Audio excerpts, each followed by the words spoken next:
Well, greetings, Philip, on a beautiful Colorado day. This is Steve here, and I really appreciate you joining me to talk about your life as found in your memoir, Where the Light Fell. Thanks so much for doing this with me today. Well, it's good to be with you, Steve. We're both in beautiful Colorado today, and skies have been kind of smoky earlier this summer, Yeah, but it's a good day today. yeah, it is beautiful and clear. Well, thank you. And I enjoyed your memoir and was surprised by parts of it, shocked by parts of it. Parts of it made me feel like, gee, I'm not the only guy that dealt with some of the things fundamentalism throws at one these days. But thanks for doing this. And you made the comment that this was the one book I was put on earth to write. And as a guy who has followed you from over writing 24 books that have sold 17 million copies, it makes me think, hey, what were all these other books if this was the one you were put on earth to write? Or why do you feel this one is so important for you to write and for people to read? This book is by far the most personal book I've done. It's the one I care about the most. And I was influenced a lot by a writer, I'm sure you know, Steve, named Frederick Buechner, who wrote a book Yeah. called Listen to Your Life. And he makes the point that the only thing I have or you have or any writer has to offer is a unique point of view. We may be approaching the same content and believe similar things, but if my perspective is exactly the same as your perspective, I've got nothing to offer. So my gift, I suppose I would say, didn't always feel like a gift, but my gift in my life was that I experienced some of the worst that the church has to offer and some of the best. And my other books really are my way of climbing through, climbing up back from a pretty difficult childhood and trying to find a solid place where my faith could be authentic, trying to separate the fake from the authentic. It was a subculture I grew up in. And then we went through the tumultuous 60s. I went through to a Bible college. I mean, I got a full dose and I wanted to capture what that was like. And when I finished, I realized I had just written a prequel to all my other books because it explains why I care about those things and why I chose to write about the things that I do. Interesting. And we'll get to the memoir in just a second. I wanted to back up and look at a couple of your previous books. You recently had a reissue of the Fearfully and Wonderfully Made book that you did back in the beginning with Paul Brand. Um, Now, in that book, you did not put yourself in there very much, did you? That's right. And that's a good thing because I was young, I was reacting against my fundamentalist upbringing, my faith was still kind of in suspension. And you wouldn't have wanted to read a book written by me about what I was going through. And I frankly would have had a hard time in those days writing about my faith because it was still being formed. But I found Dr. Brand, who was the saintliest man that I've ever known. And I've interviewed a lot of people in my time. And I could write with great confidence about his faith. In fact, I remember at his funeral, which was in 2003, I said, we had a strange exchange, Dr. Brand and I. Here I was in my 20s, with hair out to here, back in the early 1970s. And he was a 65-year-old distinguished surgeon from Britain. Couldn't have been more different. And yet we had this exchange where I gave words to his faith. He had worked through so many things, but never took the time to write them down. And when I heard them, I wanted to get them down in print. So I gave words to his faith, but in the process, he gave faith to my words because I Interesting. realized he was the real thing. He was a genuine thing. And it gave me hope that maybe someday I could have a faith with some of the same strength and confidence that he does. Interesting. And in that book, a theme emerged that has kind of continued through your work through the memoir, and that's a theme of suffering and grace being kind of mixed in our Mm. lives, right? That's right. He was the person who established, without doubt, that what the disease leprosy primarily does, in fact, almost exclusively, is destroy pain cells. And all the images that we have from movies like Ben-Hur or books that we've read or even the Bible, these terrible deformities are caused not by the disease itself, but rather they're caused by people who hurt themselves because they don't have that protective sense of pain.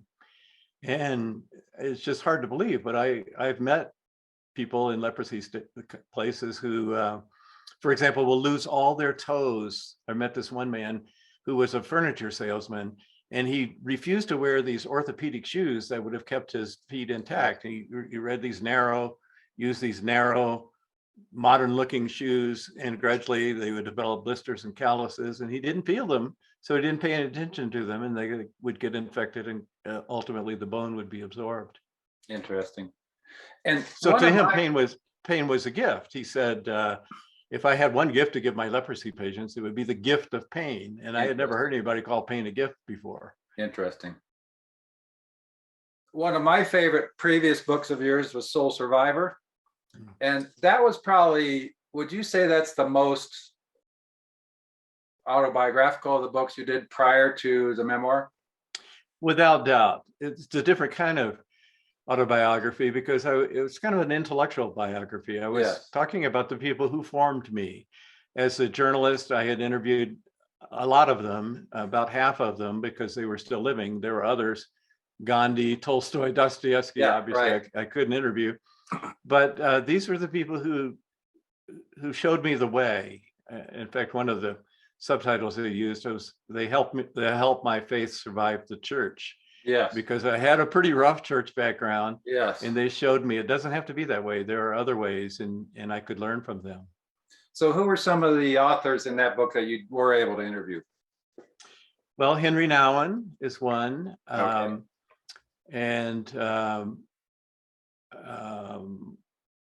Let's see, I didn't do C.S. Lewis. Of course, I couldn't interview him. Robert Coles, who was a sociologist, won several Pulitzer Prizes, who taught at Harvard University and is an outstanding Christian. Dr. Paul Brand was one. I reduced, compressed my time with him down to one chapter. And Frederick Buechner was one. I spent some time with him. And then there were a few foreigners that were new. I also interviewed Dr. C. Everett Koop, who had written a book about his time. He was the Surgeon General of the United States. And we could use his wisdom today because of all the people I've known. He was best able to combine his faith with public service. Yes. Because in some ways, things he was asked to do as Surgeon General offended his Christian sensibilities, but he worked that through in a way that we could all learn from today. Yes, he was Surgeon General during the AIDS crisis and felt the need to,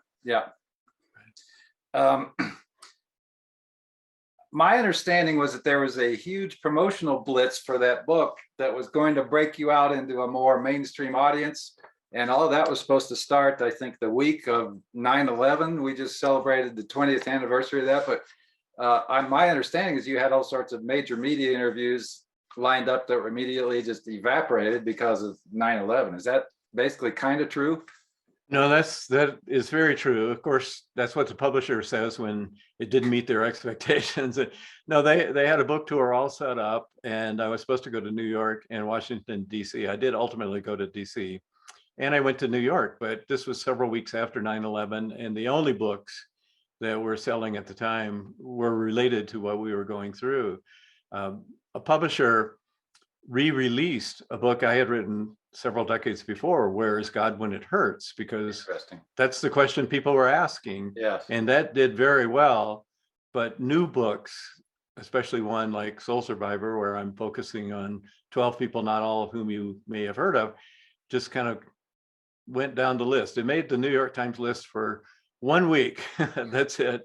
And publishers still say, New York Times bestselling author. Well, it was only 1 week for one book, and then it's still in print and still selling, and it's the one I feel best about because I got to write about my heroes, people I learned from and wanted to be like and emulate.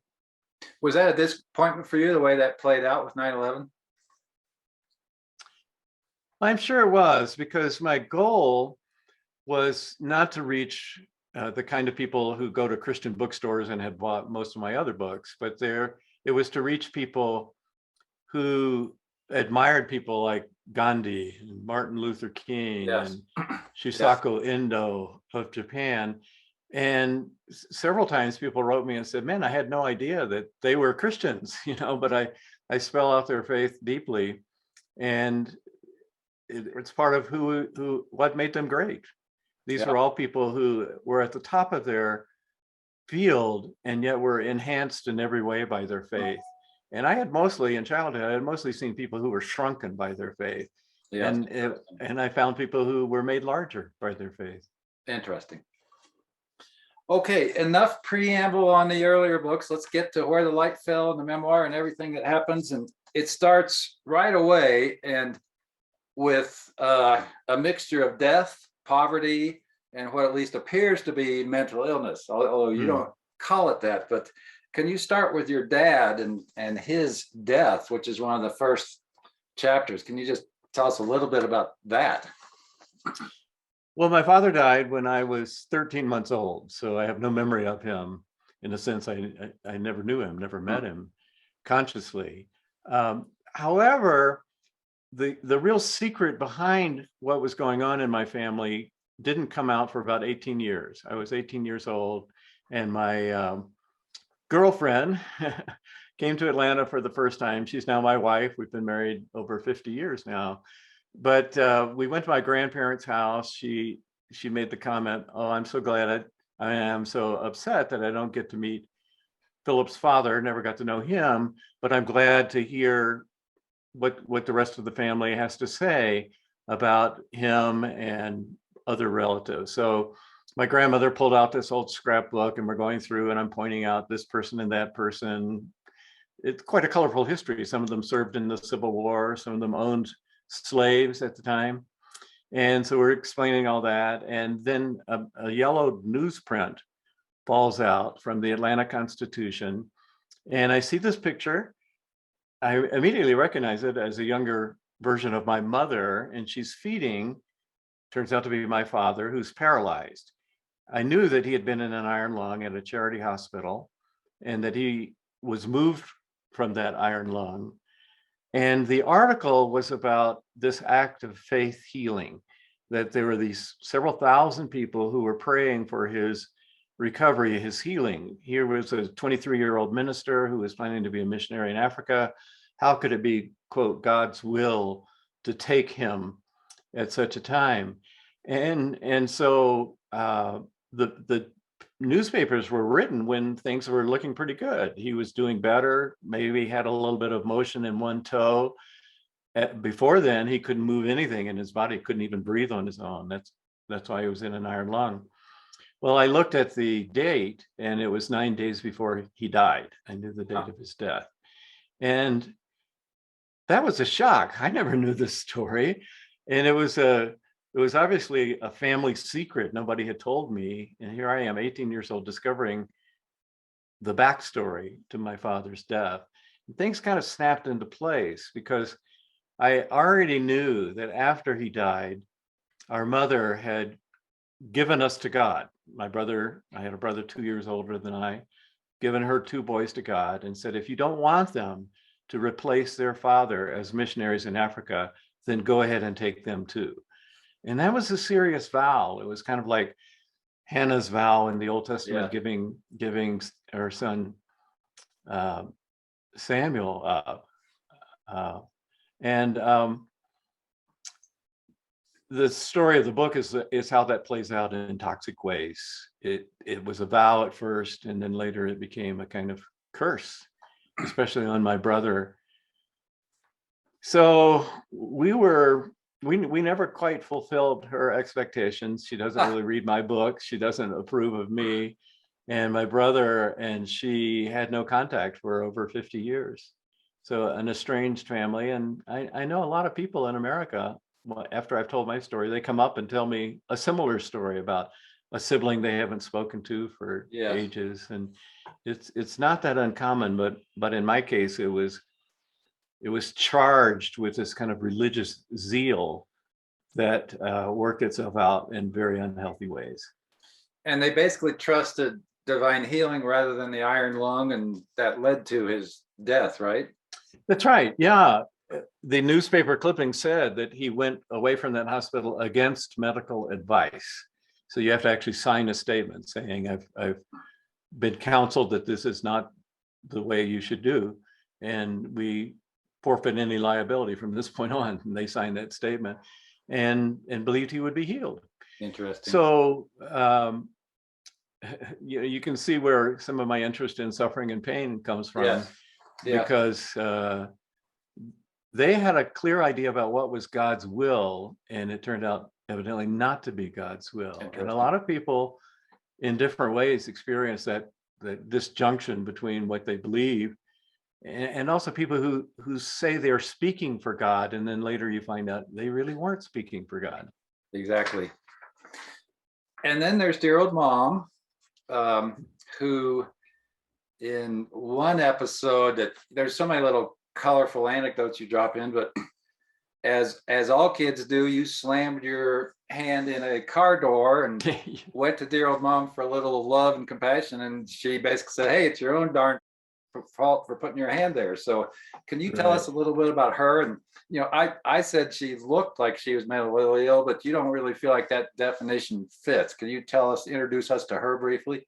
Sure. I got to know my mother's background, which helped explain a lot of her behavior. She grew up in a pretty tough family. This was in Philadelphia, and 6 children lived in this little row house, which really only had 2 bedrooms. There was one kind of closet room that was made into a bedroom. So you can imagine the parents with some of the kids in their room, and then several of the daughters sleeping together on the same bed, and then this kind of closet room where 2 boys were. And her own mother had quite a tough background. I explained that in the book, and really, I don't think liked children very much, and liked corporal punishment very much. And so my mother broke away from that family. And when she broke away, they said, you're never welcome here again. Didn't turn out to be true, but she thought that was true. And here she was, ill-equipped for life. She didn't know how to drive a car. She'd never written a check. And she's now a widow when my father dies, with these 2 boys and no source of income. They were going to be missionaries. He had a job at an orphanage at the time, a Baptist orphanage. And she's trying to come to terms with what happened. And that's when she devotes herself to us, to give us to God, to raise us to replace her husband. You could say a kind of an atonement offering, or a guilt offering, or who knows what. But it was a serious vow. In fact, she would tell us that both my brother and I had childhood illnesses where she occasionally had to take us to the emergency room, and she would kneel down and pray before taking us. Here we are thrashing on the floor. Lord, if you don't want them to fulfill this vow, then go ahead and take them right now. So some would call that mental illness, but she was not the first to act in extreme ways about her religious convictions. And as a child, I didn't understand these things. When you're a kid, you just think your life is normal, and everybody's life is like yours. Later, I found out it wasn't. And then I also found out about her own background and how she keeps saying, I did the best I could. And I would agree with that. She was given a pretty bad hand to play, and she did as well as she could. And then the final member of the family is your slightly older brother, Marshall. Can you introduce us to him briefly? Right. Marshall, the rap on him was always, he had this great potential that he never fully realized. So he was always the smartest kid in the class. He got his IQ tested, and it was over 150. And he didn't see the point in doing homework. He didn't see the point in studying until the night before the test, because he always got the best grade anyway. Because he didn't turn in papers, he didn't always get A's, but he could test out and rescue himself. He would read every book in the library. And then he discovered that he had amazing musical gifts. He could just pick up one instrument after another. And I describe how he would fill our room with these giant tubas and sousaphones and things like that, and just start playing them right away. I don't know how he did it. I worked forever and ever on the piano and violin and just never really mastered them, but he could pick up an instrument and within a few weeks have it going. And then he also had absolute pitch, perfect pitch, so that I could plunk down 10 fingers on a piano. He could tell me which keys they were on. And he had an excellent musical memory, maybe not perfect, but he could hear something on the radio and then sit down several weeks later and play it. Just amazing prodigy. He went to Wheaton College, the conservatory, which is a story in itself, and dropped out his final semester, became one of Atlanta's original hippies, used too much LSD. Yeah, I'm sure it affected his brain in not very healthy ways.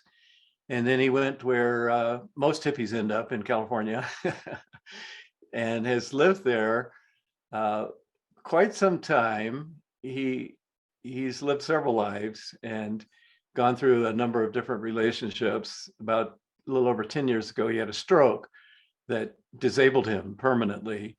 He still lives on his own and makes it with a lot of help from people. He was always the one who went before me. He would do things I wouldn't dare to do. And I would watch the clashes between my brother and mother. And I didn't want to get caught up into these kind of fights. Yeah. So I would just, what I call, turtle down, and just kind of get out of the way as these two giants in front of me were just pounding each other. Interesting. You recently wrote a tribute to Walter Wangerin in Christianity Today about his death, I think in August. Right. And in that tribute, you say that in private conversations, he told you about chilling childhood stories that he would never write about because of the pain it would cause his family members. And so here comes you writing. How is it that you felt you could write about these painful things about your own family without having that kind of concern or guardedness that Walter Wangerin did about his own family? Well, that's the dilemma of a memoirist. When you read a memoir, what the reader is looking for is not just facts and information about you, but they're also looking about something that resonates with them. And the more specific and detailed I can be about what happened to me, the more likely it is that that's going to spark a chord of resonance, hit a chord of resonance in the reader. I've waited a long time to write some of these stories, Steve. And I remember a conversation I had with Frederick Buechner. I've mentioned him earlier. The biggest event in his life by far was when his father committed suicide. I think Fred was about 12, not quite sure of that, but a young man. And he looked out the driveway and the father had asphyxiated himself in a car and saw the emergency people and all that. But no one ever talked about that in his family. And his mother terrified him. Don't you ever write about this. And here was the most important fact of his life that affected everything else. And for decades, he'd never mentioned it. And then he finally decided, wait a minute, I don't have the right to describe my father's death, the effect of that on my mother, but I do have the right to describe its effect on me. And I need to be very careful in saying, this is my perspective, this is the way I see it. I was tempted to leave some stories out. I was tempted to put some others in that didn't make it. And it's a tough call. My mother is still living. She's 97 years old. I don't know if she'll read this book. She has macular degeneration. She'll probably hear about it from other people. And it's very difficult to hurt her.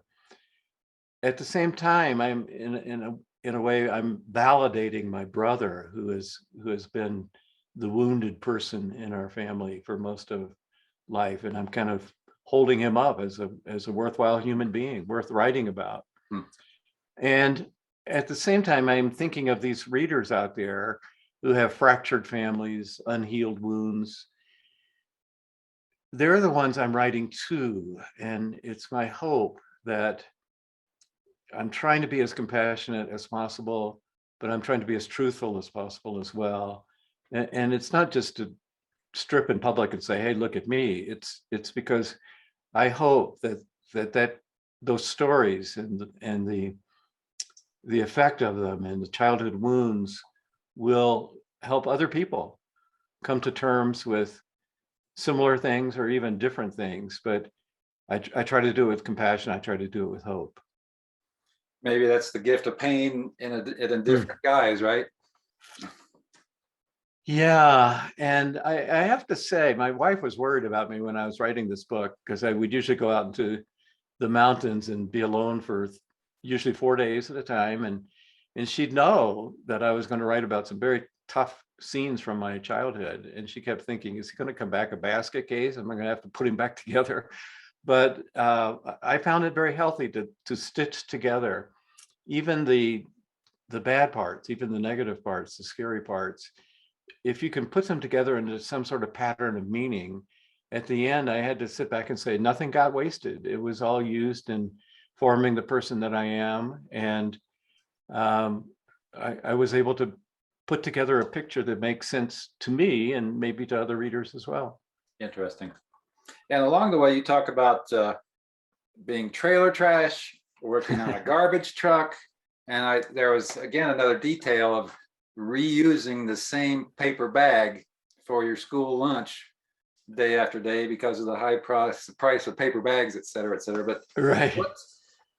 Did poverty mark you, or do you still have that awareness of the absence of things or the price of things?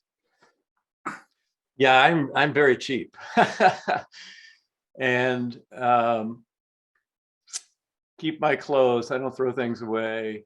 When I get a hole in one sock, I just start putting it on the other foot until I wear a hole in the other sock. But and pretty soon they match. That's right. My brother and I spent our high school days. This trailer was 8 feet wide by 48 feet long. There are some people who have living rooms bigger than that. That's 320 square feet. And we had this tiny little room with bunk beds, and I would sit on the top bunk and scrunch down like this so I didn't hit my head on the ceiling, and that's where I would do my homework. Wow. And it happened to be on a church property. We lived in a trailer park for a while, which is an interesting slice of life most people don't get to experience. And yet pretty soon that trailer rent became too expensive for my mother. I went to 5 elementary schools in 6 years because every year the rent went up.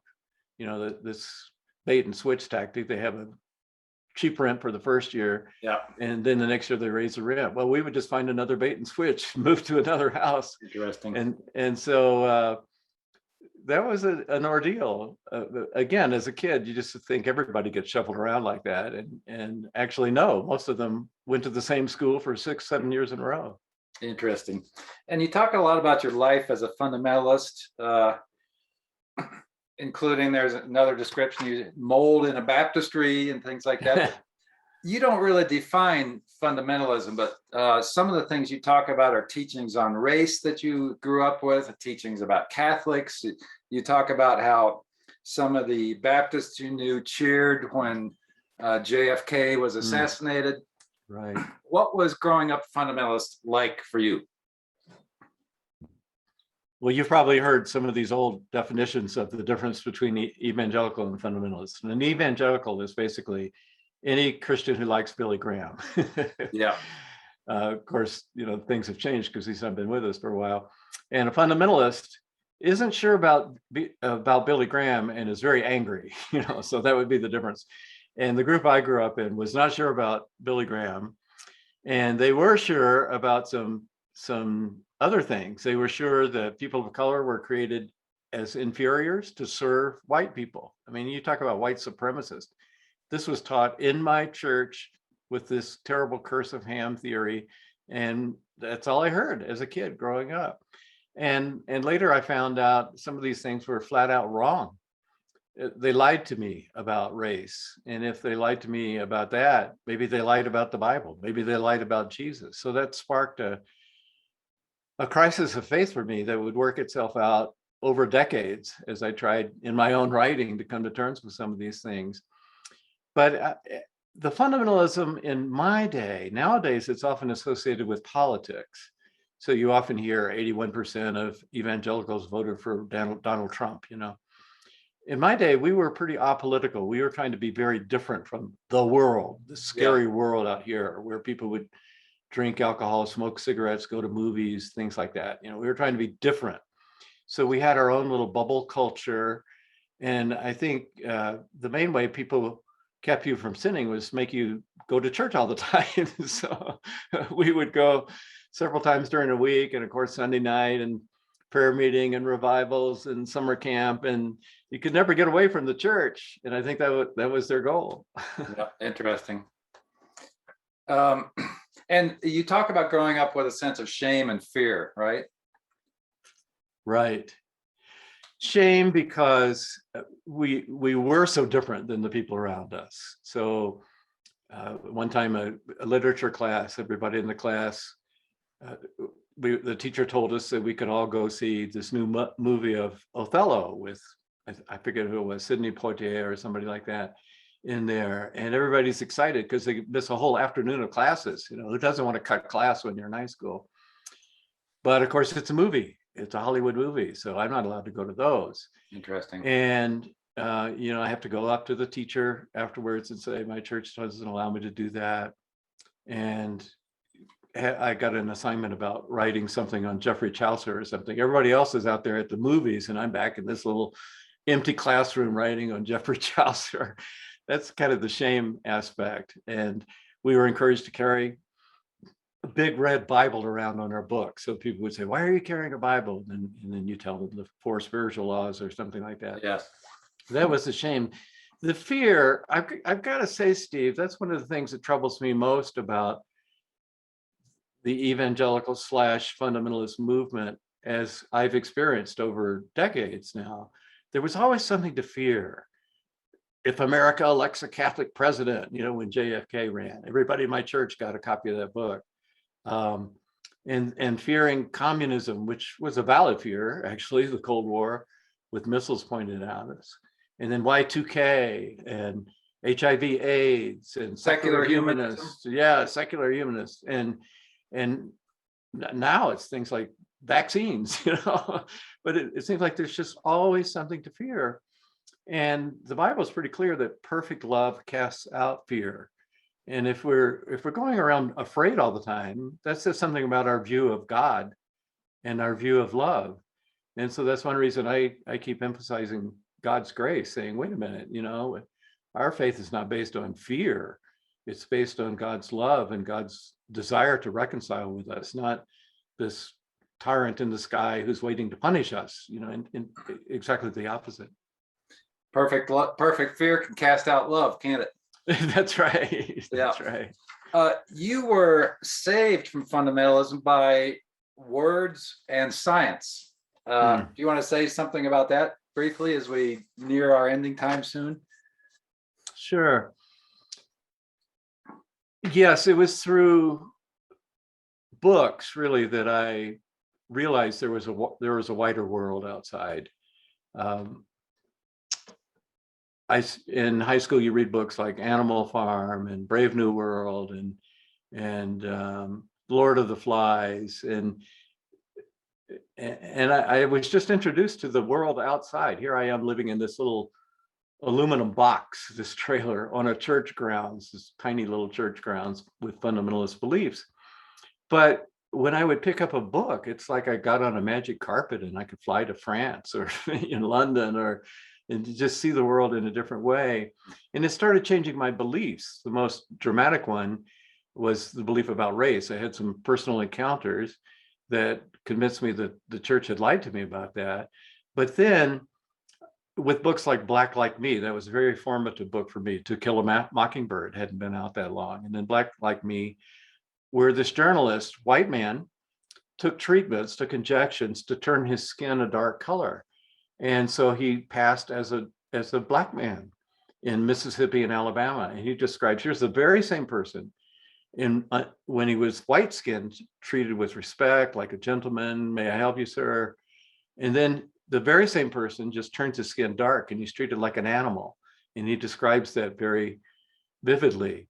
And that was a ding, ding, ding experience for me to realize that, as Martin Luther King said, if we could only get past the place where we judge somebody by the color of their skin, here's a man who was being judged only by the color of his skin and treated entirely differently. And it helped me to see that some of that segregationist culture that I grew up in was based on evil, based on sin. Griffin himself was a devout Catholic and did this as an act of justice, just to expose the evil that was there in the South at that time. Interesting. And you were attending a Bible college in South Carolina that you don't want to name. Seems like a Bob Jones light or Bob Jones wannabe or something like that. And then you went to Wheaton, which your mother feared was the end of you spiritually. But then you wound up at Campus Life, and I think we've got a couple little cover photos of that. And then Christianity Today, and then writing. So you dealing with race, you also made Martin Luther King the first chapter in Soul Survivor. So you've been trying to address all these things and work on all these things. And lately you have another book in addition to your memoir. It's anybody who knows the British poet John Donne, you did a version of his paraphrase of his devotion, which was that was during plague times. Is that correct, when he wrote that?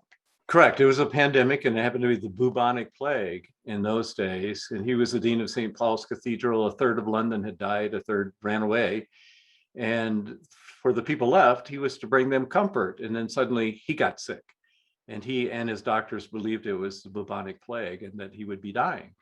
Turned out he didn't die. It wasn't the bubonic plague, but he wrote this great, beautiful act of literature, For Whom the Bell Tolls, No Man is an Island. You know, we still read these things today. And I felt that we have a lot to learn from somebody who went through a pandemic worse than ours 400 years ago.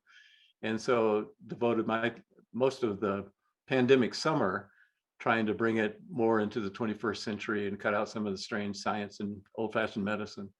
Interesting. But I'm sure many writers who are less published than you are shocked to realize that you were unable to get this thing published by a publisher and had to self-publish. Was that a shock to you? It was a choice, actually. We didn't want to rival and take attention away from the memoir. This is something I've been writing for 3 years, and it is the one book that I want to outlive me. So we talked to some publishers, and some of them just didn't think a new paraphrase of an old book would work, and others wanted to make it bigger than it was. And so we wanted to have it out there for people who could use the message during the pandemic, and may well go back to another publisher soon, more traditional route. And that's available through your website or through Amazon? It is, yeah. My website's just my name, philipyancey.com. Excellent. It has all these books. Well, to wrap up, I did hear Publishers Weekly said that you recently organized a call between your mother and your brother for the first time in 50 some years. And but in addition to the personal things, as you look around, do you still see race problems in evangelicalism? Do you still see evangelicals boxed in by unhealthy theology, or do you see a mix of things around you? Oh no, we got it figured out a long time ago, Steve. Actually, the surprise to me, having lived through the 1960s, younger people hear about the 1960s, but if you live through it, my goodness, the Cold War, missiles pointed at us and marching in the streets, 1,000 bombs a year going off, college campuses being taken over by protesters. Yeah, domestic bombs. And I'm looking around now, and it's like we're reliving the 60s because we didn't really solve those problems back then. And we can learn some perspective on it. But what I would like to do with this book, I've been able to spend the rest of my career trying to figure out how to discern the right from the wrong, the truth from the false, the authentic from the fake. And in a sense, we all do in different ways. there are a lot of people. Somebody told me there are about 25 million ex-evangelicals, people who were maybe raised in a similar subculture to mine, maybe not quite as extreme, but somebody who went to summer camps or went to a Young Life Club or Campus Crusade, and now they don't. And when you talk to these people, often they're almost nostalgic, a little wistful about those days, because it was gripping their soul, something deep inside them. Yes. And yet they've been turned off by, oh, maybe racial issues or just the judgment of some churches, or anti-science, anti-gay, political stances, Yes. whatever. Yes. And my story is, yeah, God is not the church. Yeah, the church makes a lot of mistakes, but don't throw the baby out with the bathwater. That little spark of wistfulness that you feel, listen to that, and don't let the church tell you what to believe. Search it out for yourself. I've had the enormous privilege, and I really see it as that, to search it out and make a living at it at the same time. I search it out through my writing. So I take these things one at a time. Who is Jesus really? What is this grace thing? Why do the bad things happen? These are the books that I've written for a 40-year career. And now, only now, am I kind of revealing what started that quest long ago, way long ago, even before I was conscious as a 13-month-old child. So it was kind of a stitching together of my life, and a healthy thing. And I'm not asking people to read just to learn about my life. I want them to learn about their lives. And I have found that memoirs are a good way to do that, because as we read, we kind of project ourselves and say, this is how I would handle it differently, or mine is worse than his, or not as bad as his, or whatever. Just the response, that's what I'm looking for.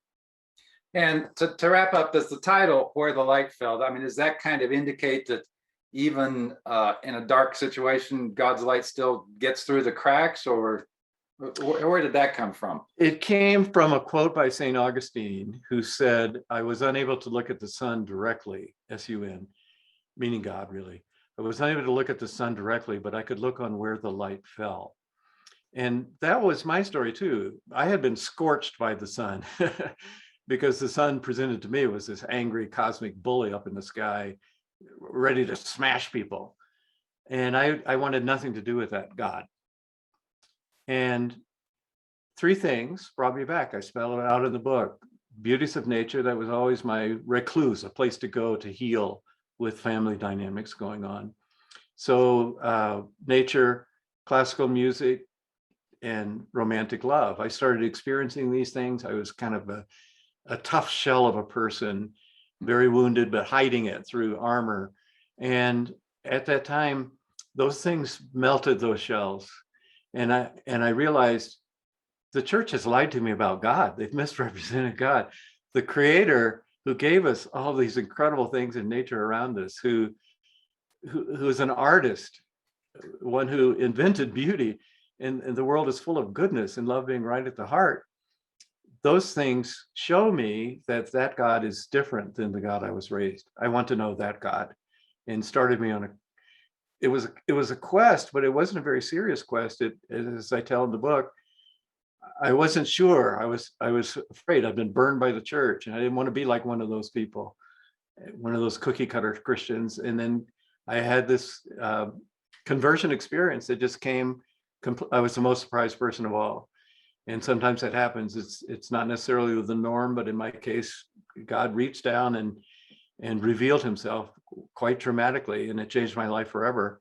And if you had told me one day before then, you're going to spend your life as a Christian writer, I would have said, get out of here. Yeah. No way. But God is full of surprises. Well, I'm sorry you had to live through some of the surprises you lived through, but thanks for your courage and honesty and telling the story. I really appreciate it. Well, I thank you that you read the book, Steve. Not all interviewers do. So